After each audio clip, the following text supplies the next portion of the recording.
بسم اللہ الرحمن الرحیم وَإِن طَائِفَتَانِ مِنَ الْمُؤْمِنِينَ اقْتَتَلُوا فَأَصْلِحُوا بَيْنَهُمَا فَإِن بَغَتْ إِحْدَاهُمَا عَلَى الْأُخْرَى فَقَاتِلُوا الَّتِي تَبْغِي حَتَّى تَفِيءَ إِلَى أَمْرِ اللَّهِ فَإِن فَاءَتْ فَأَصْلِحُوا بَيْنَهُمَا بِالْعَدْلِ وَأَقْسِطُوا إِنَّ اللَّهَ يُحِبُّ الْمُقْسِطِينَ۔ معاشر کے حوالے سے بہت شاندار آیت ہے۔ صلح اور لڑائی کے معاملات کس طرح طے کرنے ہیں اس کا اصول ذکر ہوا ہے۔ وَإِن طَائِفَتَانِ، اور اگر مومنوں میں سے کوئی دو گروہ، جماعتیں یا فریق، من المؤمنین، مومنوں میں سے، اقتتلوا، آپس میں لڑ پڑیں، فَأَصْلِحُوا بَيْنَهُمَا، پھر آپ ان دونوں کی آپس میں صلح کروا دیں، اور جلتی پر تیل کا کام نہیں کرنا، زخم پر نمک نہیں چھڑکنا، بلکہ مسلمانوں کو، ان کے عشیر کو، اقربا کو، عزیزوں کو، ان کو جوڑنے کا کام کرنا ہے۔ فَإِن بَغَتْ إِحْدَاهُمَا عَلَى الْأُخْرَى، اگر ان دو میں سے ایک بغاوت کرے دوسرے پر، فَقَاتِلُوا الَّتِي تَبْغِي، پھر آپ کو چاہیے کہ آپ لڑیں اس کے خلاف کہ جو بغاوت کر رہا ہے، اس کو ڈرائیں، اس کو دھمکائیں، تھوڑا تھریٹ کریں تاکہ وہ تھوڑا سا جھک جائے، عاجزی اختیار کرے۔ دوسرا تو پہلے عاجز کھڑا ہے، جب وہ بھی جھک جائے گا ان کے صلح کے راستے آپس میں آسان ہو جائیں گے۔ فَقَاتِلُوا الَّتِي تَبْغِي حَتَّى تَفِيءَ إِلَى أَمْرِ اللَّهِ، یہاں تک اس کو تھوڑا سا ڈرائیں، دھمکائیں تاکہ وہ جھک کے اللہ کے حکم کی طرف آ جائے۔ سبحان اللہ۔ اس کا مطلب ہے عزیز سامعین کہ صلح جوئی، لوگوں کو آپس میں ملانا، یہ اللہ کا حکم ہے، یہ سعادت کی بات ہے۔ مسلمانوں کا شرازہ کبھی بھی نہیں بکھر سکتا جب تک لوگ اس خیر کے کام میں آگے بڑھتے رہیں گے، لوگ صلح پہ کھڑے رہیں، ظلم و ستم کو چھوڑ دیں۔ اور فرمایا فَإِن فَاءَتْ، اگر وہ آ جائے، فَأَصْلِحُوا بَيْنَهُمَا بِالْعَدْلِ، پھر ان دونوں کے درمیان عدل کے ساتھ صلح کروا دو۔ وَأَقْسِطُوا، اور لوگوں یاد رکھو انصاف کرنا، إِنَّ اللَّهَ يُحِبُّ الْمُقْسِطِينَ، اللہ کو انصاف کرنے والے بڑے پسند ہیں۔ اگر ہم اس بات کو سمجھنے کے لیے مثال لیتے ہیں، ایک شخص، اس کی دوسرے کے ساتھ لڑائی ہوئی اور ایک فریق نے دوسرے کو تھپڑ مارا اور اس کا کوئی نقصان کر دیا، یوں مثال لیجئے کہ اس کے گلاسز توڑ دیں۔ اب جب دونوں کی صلح کروائی جائے گی تو جس کا نقصان ہوا ہے اس کا نقصان پورا کرنے کے لیے عدل کیا جائے گا، انصاف کیا جائے گا۔ ان اللہ یحب المقسطین، اللہ انصاف کرنے والوں کو پسند کرتا ہے۔ ان دونوں کو لایا جائے گا، بٹھایا جائے گا، صلح کروائی جائے گی، جس کا نقصان ہوا وہ پورا کر دیا جائے گا، اس سارے معاملے کی تحقیق کی جائے گی، اور اللہ کے قرآن کی سورۃ حجرات کی آیت نمبر 9 اپنے تکمیل کو پہنچائے گی۔ اللہ کے نبی صلی اللہ علیہ وسلم نے فرمایا کہ یہ صلح اتنا عظیم کام ہے کہ ہر سوموار اور جمعرات لوگوں کے اعمال اللہ رب العزت کے ہاں پیش کیے جاتے ہیں، تو اس لیے نبی صلی اللہ علیہ وسلم سوموار اور جمعرات کا روزہ رکھا کرتے تھے اور فرمایا کرتے تھے کہ میرا دل کرتا ہے جب میرے اعمال میرے اللہ کے پاس پہنچیں تو میں روزے کی حالت میں ہوں۔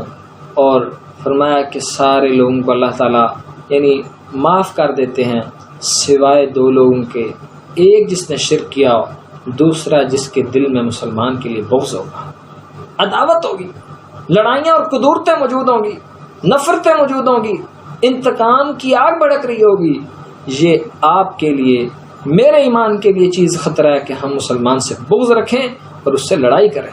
ہمیں اپنا معاملہ اگر ایسا ہے فوری طور پر اس قرآن کی آیت کی روشنی میں اپنی اصلاح کر لینی چاہیے، جھک جانا چاہیے۔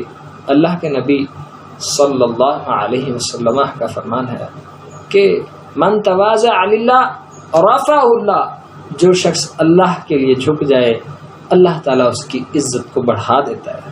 انشاءاللہ جھکنے سے، صلح کرنے سے، معافی مانگنے سے کسی کی عزت کم نہیں ہوگی۔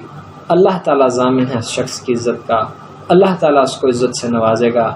اور سب سے بڑی بات یہ کہ مسلمانوں کی صفوں میں، اگر مسلمانوں کی صفوں میں انتشار آ جائے امت کا شرارہ بکھر جاتا ہے، مسلمانوں کی ہوا اکھڑ جاتی ہے۔ ہم یہ ذہن میں رکھیں تو ہم کوئی جماعت کسی جماعت کے ساتھ نہ لڑے، کوئی سیاسی پارٹی کسی سیاسی پارٹی پر تنقید کر کے مت لڑے، کوئی ادارہ کسی ادارے کے خلاف لابنگ نہیں کرے گا۔ اگر یہ سوچ آ جائے کہ ہم امت ہیں، ہم مسلمان ہیں، ہم بھائی بھائی ہیں، ہمیں مل کر رہنا ہے، بلکہ رسول کریم صلی اللہ علیہ وسلم نے فرمایا گناہ کے متعلق کہ گناہ اتنا بڑا جرم ہے اسلام میں، اس کی اتنی زیادہ قباحتیں بیان ہوئی ہیں، لیکن صلح کرنے کے لیے، کسی کے دل میں نرمی پیدا کرنے کے لیے یہ کہا جا سکتا ہے کہ بھائی آپ اس کے خلاف اتنا غصے میں ہو، وہ تو آپ کی تعریف کر رہا تھا۔ یعنی یہ جملے استعمال کیے جا سکتے ہیں، یعنی جھوٹ کی حد تک جا سکتا ہے بندہ۔ اس صلح کے معاملے کی اتنی اہمیت ہے، اللہ تعالیٰ اس پر عمل کی توفیق دے۔ آیت نمبر 10 سورۃ الحجرات، انما المؤمنون اخوہ فاصلحوا بین اخویکم واتقوا اللہ لعلکم ترحمون۔ اس آیت کا مفہوم پچھلی آیت سے منسلک ہے۔ انما المؤمنون، بلا شبہ مومن تو اخوہ آپس میں بھائی بھائی ہیں۔ فاصلحوا بین اخویکم، پس تم اپنے بھائیوں کے درمیان صلح کرواؤ۔ واتقوا اللہ، اور اللہ سے ڈر جاؤ۔ لعلکم ترحمون، تاکہ تم پر رحم کیا جائے۔ اب یہ اللہ رب العزت کے فرمان کی روشنی میں ہم دیکھیں، کیا میں اپنے ساتھ والے مسلمان ساتھی کو اپنا بھائی سمجھتا ہوں؟ کیا میں اس کو حقیقی معنی میں بھائی سمجھتا ہوں؟ کیونکہ اللہ کا تو حکم ہے کہ مومن بلا شبہ آپس میں بھائی بھائی ہیں، اور تم اپنے بھائیوں کے درمیان صلح جوئی والا کردار ادا کرو، ان کی نفرتوں کا باعث مت بنو، ان کے درمیان غلط فہمیاں پیدا کرنے کا باعث مت بنو، غیبتوں کے ذریعے، جھوٹ کے ذریعے، چغلیاں بہتان کے ذریعے غلط فہمیاں پیدا مت کرو اپنے بھائیوں میں، بلکہ صلح صفائی کا معاملہ کرو، یہ کردار ادا کرو۔ مجھے یہ دیکھنا ہے کیا میں اپنے ساتھ والے مسلمان کو اپنا بھائی سمجھتا ہوں، جیسے اللہ نے فرمایا۔ نبی صلی اللہ علیہ وسلم نے فرمایا کہ بندہ، ہر بندے کو، مسلمان کو چاہیے کہ اپنے بھائی کے لیے وہ پسند کرے جو اپنے لیے پسند کرتا ہے۔ میں دیکھوں کہ کیا جو میری پسند ہے میں اپنے بھائی کے لیے وہ پسند کرتا ہوں، یا اپنے لیے اچھی چیز اور اس کے لیے حقیر چیز۔ اگر یہ معاملہ ہے تو یہ اسلام ایسی تعلیم نہیں دیتا۔ اسلام تو اس چیز کا قائل ہے وَيُؤْثِرُونَ عَلَىٰ أَنفُسِهِمْ وَلَوْ كَانَ بِهِمْ خَصَاصَةٌ، اور وہ لوگ اپنی جانوں پر دوسرے بھائیوں کو ترجیح دیتے ہیں اگرچہ اپنا گھاٹا نقصان کیوں نہ کرنا پڑتا ہے۔ یہ تربیت ہے مسلمانوں کی کہ اپنی جان پر دوسروں کو ترجیح دینا، دوسروں کے فائدے کی فکر کرنا، دوسروں کے لیے بھاگ دوڑ کرنا، دوسروں کے لیے کوشش کرنا، اور حقیقت میں جینا کہتے ہی اس کو ہے۔ اپنے لیے تو ہر کوئی جیتا ہے، لوگوں کے لیے جینا یہ اصل جینا ہے، امت کے لیے جینا یہ اصل جینا ہے۔ رسول اللہ صلی اللہ علیہ وسلم نے فرمایا کہ اللہ تعالیٰ اس وقت تک ایک بندے مسلمان کی مدد میں لگے رہتے ہیں جب تک وہ اپنے مسلمان بھائی کی مدد میں لگا رہتا ہے۔ اگر ہم مسلمانوں کی مدد میں لگے ہوئے ہیں پھر ہمیں یقین ہونا چاہیے کہ اللہ کی فتح، اس کی نصرت اور اس کی مدد ہمارے پیچھے کھڑی ہے انشاءاللہ۔ یہ اسلام کا نظریہ کانسیپٹ ہے۔ واتقوا اللہ، اور تم اللہ سے ڈر جاؤ، لعلکم ترحمون، جب تم اللہ سے ڈر جاؤ گے پھر اللہ کا رحم اور فضل تم پر آئے گا۔ اگر تم تکبر کرو گے، نبی صلی اللہ علیہ وسلم نے فرمایا بطر الحق وغمط الناس، یہ تکبر کی نشانی ہے۔ حق بات کو ٹھکرانا اور لوگوں کو اپنے آپ سے حقیر جاننا، یہ تکبر ہے۔ اگر تم تکبر کرو گے پھر اللہ کا رحم اور اس کا فضل نازل نہیں ہوگا۔ فرمایا واتقوا اللہ، اور اللہ سے تم ڈر جاؤ، لعلکم ترحمون، تاکہ تم پر رحم کیا جائے۔ دیکھیں جی، سوالی اگر عاجز طبیعت اور عاجزانہ انداز میں مانگے تو یقیناً جس سے مانگا جاتا ہے اس کو بھی رحم آتا ہے۔ اگر بندہ ہو کے ہم معاذ اللہ تکبر پر اتر آئیں، خدائی فیصلے کرنا شروع کر دیں، ہم اگر اپنی اوقات بھول جائیں پھر اللہ کا فضل بھی ہم سے روٹ جائے گا۔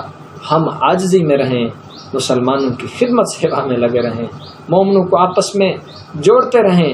اقبال نے بھی یہی کہا تھا، ہو ہلکے یاراں تو برے شم کی طرح نرم، ہو ہلکے یاراں تو برے شم کی طرح نرم، رزم حق کو باطل ہو تو فولاد ہے مومن۔ مومن کافروں کے لیے سخت ہوتا ہے، اپنے کے لیے نرم ہوتا ہے، شیر و شکر ہوتا ہے، جھولی پھیلا دینے والا ہوتا ہے، ان کے لیے جھک اور مٹ جانے والا ہوتا ہے، ان کے لیے اس کی جان و مال ہر چیز حاضر ہوتی ہے، کیونکہ مومن کا مومن سے رشتہ اسلام کا رشتہ ہے، اور اسلام کا رشتہ خون کے رشتے سے کہیں زیادہ افضل ہے اور کہیں زیادہ بہتر ہے۔ یہ اللہ کا فضل حاصل کرنے کا، اس کا رحم حاصل کرنے کا طریقہ ہے۔ آیت نمبر 10 ختم ہو گئی۔ وما توفیق